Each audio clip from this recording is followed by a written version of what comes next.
한 주간 잘 지내셨습니까? 잘 지낸다는 것에 각자 의미는 다르겠지만 우리는 그리스도로 이제 시작되고 그리스도의 가정과 열매를 맺어가야 됩니다. 제가 저희 교회 처음 부임해서 이제 자기를 향한 축복이기도 하고 또 옆에 분을 향한 또 축복이기도 하죠. 잘 되고 있습니다. 잘 될 겁니다. 하는 그런 축복을 시작했어요. 그래서 중간에 조금 이제 쉬었는데 오늘 우리가 또 우리의 삶을 가을을 돌아보면서 자기 자신에게 또 옆에 분이 계시면 잘 되고 있습니다. 잘 될 겁니다. 하고 한번 축복해 주시기 바랍니다. 예. 고맙습니다. 여러분 한 주 동안 사시면서 이런저런 일들을 보시면서 지금 이제 한 주를 사셨죠. 그 가운데는 보여진 것, 수동적으로 보여진 것이 있을 것이고요. 또 능동적으로 내가 보려고 했던 것도 있고 이해하려고 했던 일들도 있을 거예요. 근데 제가 가만히 생각해 보니까 본다는 행위도 굉장히 중요하지만 그 보는 것이 옳으냐 하는 문제예요. 그러니까 내가 이해하고 있는 것이 바르냐 하는 문제죠. 근데 우리는 대부분 다 내가 본 것, 내가 판단한 것은 옳다는 어떤 전제를 하고 있습니다. 근데 대부분은 그렇지 않다는 거예요. 우리가 보는 것이 얼마나 한계가 있는지 모릅니다. 자, 제가 한 가지 이런 예는 심리학에서는 굉장히 많이 얘기하는데 한 가지 그림만 한번 보여드리겠습니다. 자, 한번 영상을 한번 띄워주시죠. 제가 제 영상을 보니까 깜짝 놀랍니다. 자, 여러분 이 두 선 아래 위로 있는데 어떤 것이 더 긴 것 같으세요? 아래죠. 답을 알고 계시니까 똑같다고 하지만 실제로 우리의 그 육신적인 눈으로 보면은 이제 착시 현상이라고 해서 똑같은 길임에도 불구하고 이제 아래가 더 길게 보입니다. 자, 그러면 우리가 본다는 것 얼마나 정확하냐? 사실은 제가 이런 물리적인 세계에서는 이런 이제 착시 현상을 많이 얘기해 드릴 수가 있습니다. 근데 제가 왜 이것을 모두에 말씀드리냐면요, 우리가 보는 것이 전부 다 옳지 않을 가능성이 있다는 거예요. 특히 우리가 우리의 내면, 우리의 생각에서 일어나는 일들은 이 물리적인 세계에서 일어나는 왜곡보다도 훨씬 많은 왜곡이 일어날 수가 있습니다. 자, 그런데 그런 영적이고 심리적인 왜곡이 일어나는 많은 이유 중에 하나는요, 우리가 경험했던 환경 때문에 그렇습니다. 우리의 경험 속에 체득되어진 어떤 정황들 때문에 내가 사실을 사실로 보지 못하고 때로는 왜곡해서 보는 경우가 있다는 거예요. 자, 예를 들면 제가 그런 예를 이제 몇 번 들었습니다만은 사람이 과거에 내가 상처를 받으면요, 그 상처를 트라우마라고 하는데요, 그 비슷한 사건이 동일한 사건이 아님에도 불구하고 비슷한 일이 반복이 되면 우리는 굉장히 반응이 때로는 긍정적이지 않습니다. 자, 그래서 여러분 속담 가운데 자라를 보고 놀란 갓은 뭘 보고 놀란다고 하죠? 소뚜껑을 보고 놀란대요. 자라와 소뚜껑은 전혀 별개의 어떤 그런 물건이고 또 물체이지만 그러나 상처를 입은 사람은 그렇게 된다는 것입니다. 자, 요즘은 이제 보니까 비혼이라고 해서 자기가 자발적으로 의지적으로 결혼을 자기의 가치관에 의해서 선택하지 않는 젊은 사람들이 굉장히 많습니다. 그런데 상담을 하다가 보면요, 어떤 젊은 분들 중에서는 굉장히 결혼에 대해서 부정적으로 생각하시는 분들이 계세요. 물론 다 그런 것은 아닙니다만 깊이 심층적으로 상담을 하다가 보면 원가족 문제가 떠올라요. 그 원가족에서 때로는 내가 어릴 때부터 상처가 있었단 말입니다. 방임을 당하기도 하고 부성실조, 모성실조를 경험하기도 하고 때로는 폭력적인 상황 가운데 있을 때에 자기가 다 장성했음에도 불구하고 결혼 생활에 대해서 굉장히 부정적인 생각을 가지는 경우가 있더라는 거예요. 그래서 우리는 과거를 자기 스스로 극복한다는 것이 참 어렵습니다, 여러분. 네, 어려워요. 개인적인 얘기입니다만은 제 친구 중에 이제 감리교 목사가 있습니다. 감리교 목사가 있는데 어느 날 이 친구가 시무하는 교회에 성녀 한 분이 자기 전에 이제 신도회에 좀 이제 회장님하고 이렇게 유력하신 분 두 분을 데리고 찾아왔더래요. 누군가 했는데 알고 보니까 자기 고등학교 동창이에요. 네, 동창입니다. 이분이 이제 산문 속에 이제 깊이 들어가 있다가 어느 날 고등학교 친구들을 좀 찾아봐야 되겠다 이렇게 저렇게 수소문 하다가 보니까 제 친구가 목사가 된 거예요. 제 친구를 만나서 하는 말이 동종업계에 계신 분을 좀 만나고 싶어서 왔다는 거예요. 동종업계에. 예? 그래 이제 얘기를 하다 보니까 제 친구가 과거를 굉장히 오래전 일이지만 생각해보니까 이 친구가 예전에 교회를 다녔던 생각이 드는 거예요. 한때 같은 반이어가지고 신앙적인 얘기를 했던 생각도 든 거예요. 그래서 이상하잖아요. 조심스럽게 물었습니다. 아니 어떻게 해서 성녀가 됐는가 물어보니까요, 사연이 있었어요. 그 친구가 제가 모교단 어느 교회라고 말씀드리긴 그렇습니다만 어떤 교회에 중고등학교 시절에 굉장히 열심히 신앙생활을 했대요. 근데 청소년 시기는 굉장히 의문이 많은 시기거든요. 물음이 많은 시기입니다. 그건 당연한 거예요, 여러분. 질문하지 말라, 의문을 가지지 말라고 하면 그 자체가 이상한 거예요. 근데 그때에 그 이제 친구가 물었답니다. 담당 교육자에게, 목사님에게, 자기 부서에, 목사님, 하나님이 왜 하필이면 에덴 동산에 뭘 만들었어요? 선악과를 만들어서 두셨습니까? 물었어요. 그럼 오히려 그런 기회를 통해서 이 아이가 가진 의문을 좀 잘 이해를 시키면서 신앙적인 성숙을 시킬 수 있는 기회인데, 그 교단의 신학적인 배경이 또 그분의 개인적인 어떤 역량이 그러셨던지 아주 일가를 하면서 홍군형을 내면서, 야 이 녀석아 왜 그렇게 엉뚱한 생각만 하느냐, 더 나가서는 면박을 주다가 마지막에는요, 사단아 물러가라고 얘기를 했다는 거예요. 그러고 난 후에 자기 스스로 그 성녀가 됐으니 사람이 얘기하는 게 그것이, 나는 그때부터 교회를 끊었다고 하더라는 거예요. 교회를 끊었다 얘기를 한 거예요. 그래서 이제 그날 얘기를 좀 하면서 잘 마시면서 얘기하는데, 마지막에 이제 그 성녀가 된 친구가 나가면서 그렇게 얘기하더랍니다. 허 목사님, 제가 목사님 교회 부흥을 위해서 기도해 드릴게요 얘기하더래요. 제 친구가 자랑하는 것이, 야 나는 말이야, 나를 위해서 중보기도 하는 사람들, 우리 교회 교인들 뿐만 아니라 가족들 뿐만 아니라 저쪽 산속에 들어있는 그 성녀도 나를 위해서 기도를 해주고 있어. 근데 여러분 보십시오, 이렇게 내가 만난 사람, 내가 경험한 사건들, 거기서 내가 자유롭기가 쉽지 않다는 거예요. 여러분, 자유롭기가 쉽지 않다는 거예요. 특히 인간의 문제는요, 긍정적인 기억보다는 부정적인 기억이 우리에게 훨씬 더 많이 각인되어 있고 영향력을 나타냅니다. 그게 우리의 문제예요, 여러분. 근데 그렇게 우리가 과거의 부정적인 영향력에서 벗어나지 못하면 내게 아무 유익이 없다는 거예요, 여러분.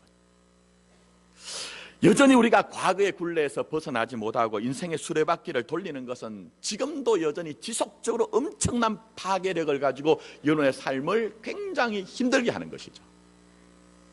벗어나고 싶어요. 그 굴레에서 벗어나고 싶어요. 근데 문제는 대부분 다 우리 스스로는 그것을 벗어날 힘이 없다는 거예요.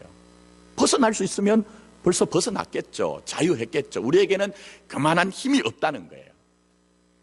자, 그래서 이때 꼭 필요한 것이 있습니다. 그게 뭐냐면 일반적인 용어로는요, 초월적 경험이라고 얘기합니다. 초월적 경험.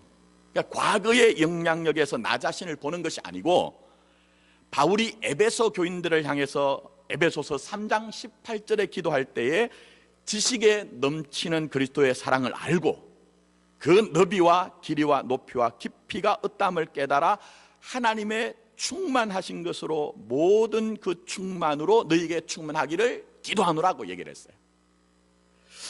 그러니까 나보다 훨씬 더 높은 차원, 깊은 차원, 넓은 차원에서 나 자신과 내게 일어난 일들을 이해할 때만 우리는 우리의 현재에서 과거에서 그 굴레를 벗어날 수가 있다는 것입니다, 여러분.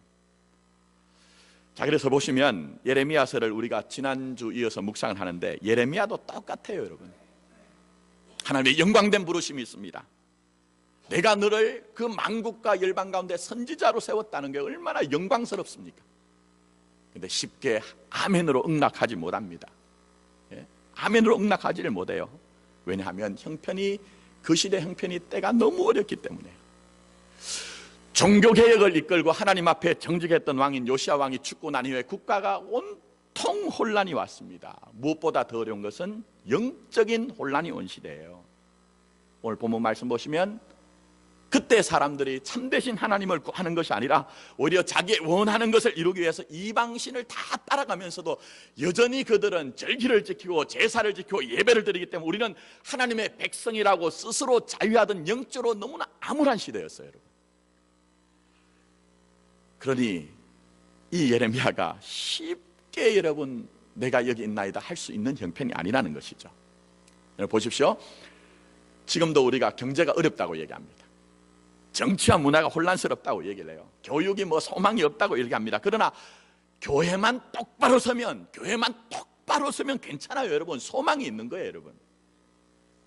그런데 여러분, 이 영적인 부분이 무너지면요, 뭐라고 얘기해도 어렵거든요.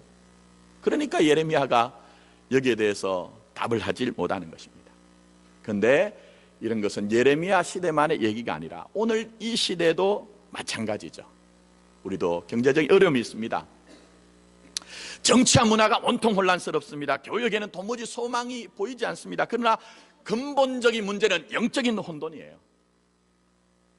많은 교회들과 교회 지도자들이 온갖 추문에 쌓여서 신앙의 기본을 벗어나니 여러분이 정말 몸부림을 치면서 은혜 가운데 믿음 생활하려고 해도 여러분 자신이 힘들잖아요. 만약 하나님이 지금 이 순간 여러분에게 와서 내가 너를 택해서 너를 불렀다고 하면 아멘이라고 얘기하실 분이 몇 분이나 계시냐 할 것이냐 한 것이에요. 뭐 멀리 갈 것도 없어요, 여러분. 멀리 갈 것도 없습니다. 우리 형편도 그래요. 제가 볼 때는 제가 이제 채에 2년이 안 됐는데요. 와서 저는 이제 몇 가지 축을 가지고 목회를 합니다. 복잡고 어려운 것은 아니에요. 첫 번째는 예배입니다. 예배. 똑바로 예배를 드리자는 거예요. 그리고 말씀 중심, 말씀 그리고 기도, 이 세 가지 축을 가지고 제가 목회를 하려고 해요. 그래서 제가 저희 교회 와가지고 이런저런 영적 흐름을 좀 만들어 가려고 몸부림을 치는데요, 때로는 목사 입장이지만 순수하게 참 반향이 없다, 때로는 응답이 없다, 그런 마음이 들어요. 때로는 목소리를 높이 그렇게 외쳤지만 저 먼 산에서 돌아오는 메아리와 같은 그런 어떤 느낌들이 느껴질 때가 있거든요. 예를 들면 지난번에 이제 금요철야를 위한 이제 찬양팀을 이제 새롭게 조금 더 이제 보강을 해야 되겠다 생각하고 광고를 공고를 했습니다. 네, 몇 분이 들어오셨을까요, 여러분? 몇 분이 들어왔었을까요? 예, 다 아시네요, 성가대가. 유영주 선생 혼자 들어왔어요. 이건 이제 우리의 전반적인 모습이죠. 그러니까 무슨 얘기냐? 예레미야만 그런 것이 아니고요, 광야를 지나가고 있는 우리도 지금 똑같다 비슷하다는 거예요. 자, 그러면 우리 편에서는 이렇게 힘들고 어려운데 그럼 중단해야 되느냐? 비록 우리는 중단한다 할지라도 중단하거나 포기하지 않는 한 분이 계시다는 거예요. 그분이 누구시죠? 바로 하나님입니다. 하나님은 절대로 포기하지 않는데요, 중단하지 않는데요. 오늘 보십시오. 이 상황 때문에, 형편 때문에 마음이 너무 어려워서 예레미야는 나는 아이라고 얘기합니다. 나는 말을 하지 못하는 자라고 얘기합니다. 그러나 하나님은 포기하지 않으면서 거듭 설득하고 이해를 시키면서 예레미야가 보지 못하는 그것까지 보여주시면서 그야말로 초월적인 경험을 하게 하시면서까지라도 결국은 이 예레미야가 하나님의 소명을 받아들이려고 하고 있다는 거예요, 여러분. 근데 여기서 중요한 것이 있습니다. 이 중요한 것은 이 본문의 사건 속에서 나를 향한 하나님의 열심과 집념을 느끼시냐 하는 거예요. 아니, 이 사건은 예레미야의 사건이고 나와는 전혀 상관이 없는 사건이 아니라 사실은 이 사건은 바로 예레미야를 향한 사건임과 동시에 이 예배를 드리고 있는 여러분을 향한 하나님의 열심과 집념이 나에게 나타나고 있다는 거예요, 여러분. 사랑하는 성도 여러분, 하나님은 나보다 나를 더 잘 아십니다. 그래서 나는 아이라, 나는 말하지 못한다고 하는 그 한계를 내가 알기 이전보다 누가 먼저 알까요? 아버지 하나님이 먼저 아시는 거예요. 그러나 하나님은 내가 가진 한계로 일을 하시는 것이 아니라 바로 하나님의 계획과 뜻대로 일을 하시기 때문에 얘야, 네가 가진 그 한계로 네 인생을 보지 말라는 거예요, 여러분. 때로는 나 스스로 내가 이렇게 못나고 비루한데 어떻게 해야 되겠습니까? 안 됩니다. 못하겠습니다. 이렇게 얘기를 하는데 하나님은 말씀합니다. 네가 너 혼자 사는 인생이 아니다. 너 혼자 힘으로 그 일을 감당하는 것이 아니라 내가 너와 함께함으로 말미암아 이루어낼 것이라고 우리 하나님은 지금도 여전히 말씀하고 계신 거예요. 그래서 오늘 예레미야가 나는 아이라 나는 말하지 못한다고 그렇게 얘기를 하는데 하나님은 말씀하십니다. 뭐라고 말씀하십니까? 내가 너를 마치 견고한 성읍과 쇠 기둥과 놋성벽과 같이 만들어 낼 것이란 거예요. 여러분, 저는 여기서 우리가 중요한 영적 원리, 신앙의 원리를 하나 발견해야 된다고 생각합니다. 그것이 무엇일까요? 그것은 바로 하나님과 하나님께서 보여주신 것을 보느냐, 아니면 내가 나 자신과 상황만을 보느냐 하는 것은 같은 보는 행위인데 작은 차이인 것 같은데 엄청난 결과의 차이를 가져온다는 거예요. 여러분, 그렇기 때문에 우리는 내가 보고자 하는 것을 보는 것이 아니라 하나님께서 보여주신 것을 볼 수 있는 영적인 안목이 열려야 하는 것입니다. 여러분, 그래서 오늘 본문 말씀 한번 보십시오. 하나님께서 예레미야에게 던지는 질문이 있습니다. 그것이 무엇입니까? 11절 말씀 여러분이 한번 보시기 바랍니다. 여호와의 말씀이 또 내게 임하니라. 이러시되 예레미야야. 그 다음에 뭐라고 하시죠? 내가 무엇을 보느냐, 내가 무엇을 보느냐 하는 거예요. 예레미야야, 내가 무엇을 보느냐. 여러분, 지금 뭘 보고 계세요? 정말 하나님이 우리 교회와 여러분의 인생에 보여주신 것을 보시고 계시냐 하는 거예요. 여러분, 어떤 면에서 하나님의 심정, 하나님의 마음은 이런 것 같아요. 네가 지금 이 암울한 현 시대를 분석하는 것도 괜찮아. 네가 어떤 사람이고 네가 어떤 능력을 가진 것인가 하는 것들을 고려하는 것도 괜찮아. 네 주위에 얼마나 많은 사람들이 너를 도와줄 것이냐, 그것을 생각하는 것도 괜찮아. 그러나 네가 돌아보고 돌아봐라. 네가 그것으로 나의 일을 할 수 있더냐, 안 된다는 거예요. 여러분, 이제는 내가 너에게 보여주는 것을 좀 보기를 원한다. 궁극적으로 그것을 보게 하시는 이 나를 바라보기를 원한다. 너를 세우는 나를 좀 바라는 것이 아버지 하나님의 마음, 아버지 하나님의 심령인 것입니다. 여러분, 그렇다면 이 시간 여러분에게 묻습니다. 지금 나는 무엇을 보고 있는 것입니까? 지금 나는 무엇을 보고 있는 것입니까? 예레미야 시대처럼 우리는 정말 쉽지 않은 때와 시간을 지나가고 있습니다. 그러나 이러한 때 여전히 우리는 우리의 환경과 형편과 나 자신을 본다면 쉽지 않을 거예요. 여러분, 그러나 이런 암울한 시대이지만 우리가 하나님만을 바라본다면 분명히 하나님께서는 우리가 기대하고 우리가 소망하는 것 이상의 놀라운 일들을 행하실 것이라는 것입니다. 여러분, 지금 나는 내가 보기를 원하는 것을 보고 있는 것입니까? 아니면 하나님께서 내게 보여주신 것을 보고 있는 것입니까? 여러분, 저는 오늘 이 예배 가운데 있는 여러분들이 정말 하나님이 여러분에게 열어서 밝혀서 보여주길 원하는 그것을 볼 수 있는 그런 믿음의 사람이 되기를 원합니다. 여러분, 그래서 보시면 마태복음 11장에 이런 사건이 하나 드러납니다. 광야에서 외치는 자가 누구였죠? 외치는 자의 소리가 세례요한 아닙니까? 세례요한만큼 사실은 담대하고 믿음의 사람이 어디 있겠습니까, 여러분?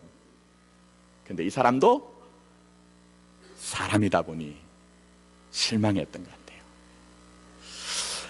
같아요. 이 세례요한이 헤롯 안티바스라고 하는 그 헤롯도 여러 명입니다만은 이제 그 유다 땅에 분봉왕이 있었습니다. 근데 이 사람이 굉장히 악한 왕이었습니다.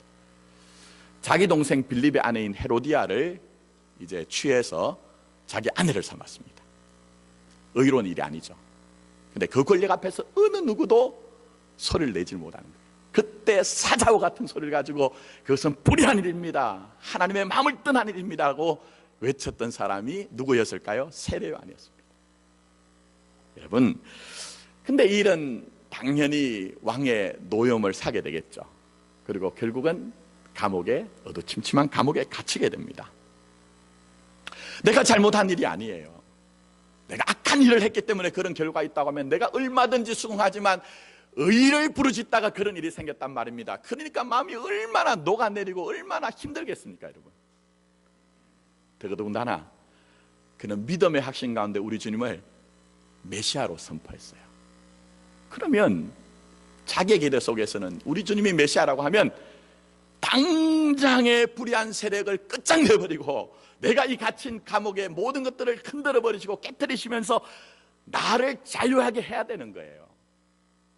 근데 지금 내게 들려오는 소식은 우리 주님은 맹인의 눈을 뜨게 하고 있답니다. 여러분, 못 걷는 사람을 일으키고 있대요. 여러분, 나병 환자를 깨끗게 하고 있대요. 나와는 전혀 상관없는 일이 일어나고 있으니 답답한 노릇이에요. 그래서 세례 요한이 자기의 제자들을 주님께 보냅니다. 그리고 주님께 질문을 합니다. 오실 거이가 당신입니까? 오실 거이가 당신입니까? 우리가 혹 다른 사람을 기다려야 합니까? 참 딱한 질문이죠. 여러분, 아니 우리 주님이 그렇게 여자가 낳은 자 중에 세례 요한보다 더 큰 이가 일어남이 없다고 했는데 그런 믿음의 사람이, 담대한 사람이 지금 이런 질문을 하고 있다는 거예요. 어쩌자고 이러는 거예요. 여러분, 그래서 주님께서 세례 요한의 제자들에게 대답을 하고 난 후에 그들이 돌아가고 난 후 다시 그 남아있는 당신의 제자들에게 이런 질문을 던집니다. 이 질문은 바로 제자들을 향한 질문뿐만 아니라 우리를 향한 질문이죠. 주님 이렇게 묻고 있습니다. 너희는 무엇을 보려고? 너희는 무엇을 보려고 광야로 나갔더냐? 묻고 있는 거예요. 제자들은 주님께서 오라 할 때에 가족도 버려두고 배도 버려두고 나를 따르라 할 때 그렇게 주님을 따라왔는데 과연 그렇게 무엇을 보고 주님을 따르고 있느냐 하는 거예요. 비단길이 열리는 것이 아니라 광야길을 갈 수밖에 없는 그 믿음의 길을 가야 되는데 너희들이 과연 무엇을 보고 이 길을 가려고 하느냐 하는 거예요. 여러분, 오늘도 여전히 이 예배를 드리고 있는 여러분에게 너희는 무엇을 보려고 이 광야로 나갔더냐고 주님이 지금 질문을 던지고 계시는 거예요. 여러분, 그러면서 주님이 다시 말씀하십니다. 너희가 광야에 흔들리는 갈대를 보려고 나간 것이냐 아니면 부드러운 옷을 입은 사람이냐 묻고 있습니다. 물론 여기서 갈대는요, 신학자들에 따라서 입장에 따라 좀 해석이 다릅니다. 어떤 사람들은 군중이다, 어떤 사람들은 세례 요한의 제자다, 어떤 사람들은 세례 요한이라고 얘기합니다만 해석이 구구절절합니다만 주님의 입장에서 지금 우리가 좀 말을 하자면 단순하죠. 여러분, 자, 여자의 마음은 뭐라고 하죠? 갈대랍니다 얘기합니다. 네, 목회를 해보니까요, 남자나 여자나 그거 별로 중요한 거 아니에요. 성별이 중요한 거 아니에요. 얼마나 많이 배웠느냐 작게 배웠느냐 이런 거 다도 중요하지 않습니다. 마음의 심지가 굳지 못하면요, 누구든지 이쪽에서 이런 소리가 들리면 이쪽으로 흔들리고 저쪽에서 저런 소리가 들리면 저쪽으로 흔들리는 것이 심지가 굳지 못한 사람들의 모습이라는 거예요. 여러분, 부드러운 옷이라고 했죠. 이 부드럽다는 말은 마라코스란 말인데 사치스러운 그런 뜻이에요. 그럼 한번 잘 보십시오. 광야에서 화려하고 사치스러운 옷을 기대하는 것이 맞습니까? 틀립니까? 여러분, 잘 한번 생각해 보십시오. 광야에서는요, 사치스럽고 화려한 옷을 구하는 것이 잘못된 기대라는 거예요. 여러분, 근데 지금 그런 잘못된 기대와 소망을 가지고 있다는 거예요. 여러분, 특별히 여기에 주님께서는 갈대라는 말이 카라모스이고요, 그리고 부드럽다는 말은 제가 말씀드렸던 것처럼 마라코스인데 시적으로 운율을 맞추어서 주님께서는 정말 신랄하게 카라모스도 시원찮은 것이고 마라코스도 시원찮다는 것을 아주 주님께서 말씀하고 계신 거예요. 여러분, 지금 뭘 보고 계신 거예요? 무엇을 기대하며 지금 주님을 따라가고 있느냐 하는 거예요. 여러분, 그래서 주님이 우리에게 처방을 내리고 계십니다. 우리에게 처방을 내리고 계세요. 그 처방이 뭘까요? 제대로 볼 것을 좀 봐야 된다는 거예요. 내 편에서 기대와 소망을 가지고 보는 것이 아니라 주님이 보여주신 것을 볼 수 있는 그러한 믿음의 눈이 열릴 때만 진짜 그 믿음의 길을 갈 수가 있다는 것입니다. 저는 오늘 예배 가운데 있는 여러분들에게 정말 제대로 눈이 열려서 주님이 보여주신 것을 볼 수 있는 영적인 믿음이 되기를 원하는 것입니다. 여러분, 그래서 보시면 이 세례 요한의 제자들이 와서 주님께 오실 거이가 당신입니까? 라고 얘기할 때에 주님이 거기에 대답을 하십니다. 마태복음 11장 4절부터 이렇게 말씀하십니다. 한번 잘 들어보세요. 너희가 가서 듣고 보는 것을 요한에게 전해라. 내 편에서 이해하는 것, 그걸 원하지 말고 사실적인 것, 주님이 원하시는 그 사실적인 것을 보고 전하라는 것이죠. 그러면서 이렇게 말씀하십니다.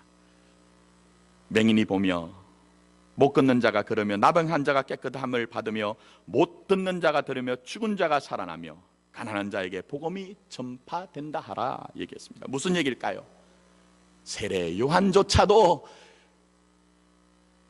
광야에서 외치는 그 소리라고 하는 세례 요한조차도 제대로 지금 보지를 못하고 있다는 거예요. 이 하나님의 나라 내가 바라고 이해하고 내가 원하는 것과 다를 수 있지만 제발 우리 주님이 보여주시는 것들을 인정하라는 것이죠. 여러분 세례 요한이 원하는 그 하나님이 보내신 메시아의 모습은 뭡니까? 말씀드린 것처럼 모든 불의를 깨뜨리는 사람이에요.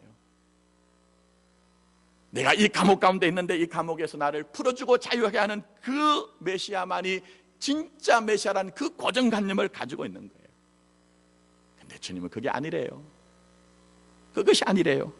하나님의 나라는 하나님이 이루시고자 하는 것을 하나님의 방식으로 이루기 때문에 그것을 볼 수 있어야 된다는 것입니다. 그걸 볼 수 있어야 된다는 거예요, 여러분. 그러므로 우리가 내 편에서 계속 내가 원하는 것을 봐야 되겠다. 이것이 얼마나 온당하지 못한 것인가를 여러분 이해하십니까?